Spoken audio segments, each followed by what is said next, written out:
Hi guys! Dumating na nga pala yung order ko sa TikTok shop. Ito siya. Let's open. Buting daw, Sal! Bubuksan na natin siya. Ate na wala si Sinunting. Galing sa TikTok shop. Kuchilyo, dali. Wait lang guys. Pwede mo pagkain. Kuchilyo. Ha? Saan natin siya guys? Ay, dali niya. Saan natin siya guys? Dumating na nga pala guys yung in-order ko galing sa TikTok shop. Matagal na nga ito nag-trending pero paulit-ulit pa rin dumadaan sa FYP ko. Ito nga pala yung Momom Choco Crunch. 147 pesos ko lang itong nabili tapos meron ng kasamang cookies. Hindi ko nga in-expect na ganito na pala ito kalaki. Akala ko nga ay maliit lang yung lagayan ng Choco Crunch. Pero kita nyo naman na parang kasing laki na siya ng tabo.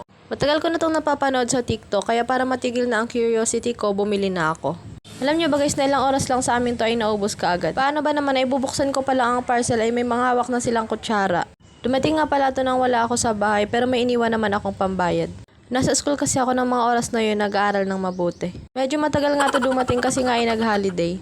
May konting damage yung lalagyan nito pati na din yung cookies pero okay lang kasi makakain panindaman yan. For me nga ay super nagustuhan ko to. Para sa akin ay tama lang yung tamis nyo or siguro dahil sweet tooth ako. Pero kung hindi kayo mahilig sa matamis ay baka hindi nyo to magustuhan. Chocolate flavor pala yung in-order ko pero may tatlong choices kayo.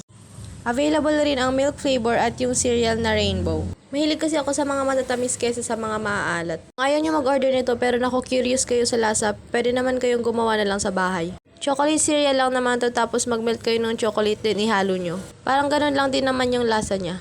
Yung cookies nga is akala ko yung malaki siya yung nasa lata pero okay lang kasi free lang naman to. Nothing special naman dito sa cookies pero pwede na. 14 pieces nga pala yung laman ng isang box. Natatabangan nga ako sa lasa nyo or siguro dahil tinikman ko lang una yung mas matamis. Kung gusto nyo nga rin po nito, ilalagay ko yung link sa caption para hindi lang ako yung mataba, dapat kayo din. Tumataba na nga talaga ako kasi panay kain ako. Pero okay lang, ang importante maganda tayo. Char! Anyways, mabilis kasi ako tumaba at mabilis din naman akong pumayat kung gugustuhin. Ang sarap naman talaga kasi kumain kaya okay lang yan. Mag-order na din kayo nito at ilalagay ko yung link ng shop. Hindi lang naman ako ang kumain yan guys, syempre namigay din ako. Baka sabihin nyo na naman dyan, puro gastos ako. Wag po kayo mag-alala kasi pera ko naman ang pinangluluho ko, hindi sa inyo. Char! 420 grams itong Choco Crunch kaya madami na talaga siya. 72 grams naman yung free na cookies.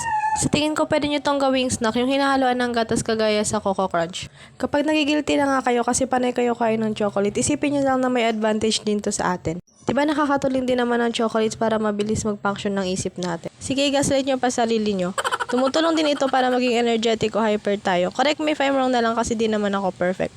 Pero masama din naman ang sobra at baka magka-diabetes tayo. Sabi nga nila lahat naman ng sobra ay nakakasama.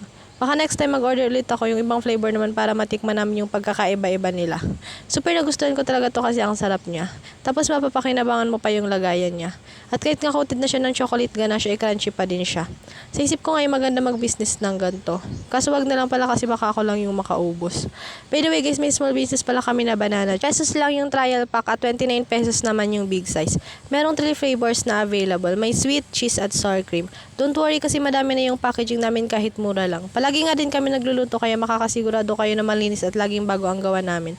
Mas mabuti na banana chips na lang gawin yung snack lalo na sa mga bata. Nila yan naayawan kasi may mga flavors. Kaya kesa sa chichirya o mga chocolates ay banana chips na lang ibigay nyo sa kanila. Healthy pa. Please support our small business pa and support local businesses. If gusto nyo nga i-try, feel free to message me. Kasi as of now, naubusan kami ng stock. Ngayong April ay magre-restock po ulit kami. Madami pa din kasi kaming pending orders na di nabigyan. Balik na nga tayo dito. After namin matikman yung Choco Crunch, dito naman tayo sa cookies. As I've said kanina, may konting damage yung packaging kasi medyo nayupi. Siguro dahil na to sa pag-ship. Pero no worries nga kasi nga pwede pa naman yan. Itong cookies pwede nyo to ipabaon sa mga anak nyo. Hindi kasi siya masyadong matamis pero masarap naman kasi milky. Para sa inyo ba worth it na to for its price? For me kasi pwede na kasi madami at masarap naman na. Alam niyo ba guys, na-try ko na din naman gumawa ng cookies.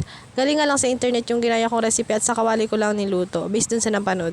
Nakitan pala ako sa packaging ng cookies. Elegant kasi yung color. Lagi nyo nga lang tandaan na uminom palagi ng tubig kapag kumakain na kayo ng matatamis. Huwag nyo din kalimutan mag-toothbrush para wag masira yung ngipin nyo. Again, kung gusto nyo din ito, ilalagay ko yung link dyan. Kung nakaabot ka dito sa last part, thank you so much for watching. See you on my next mini vlog.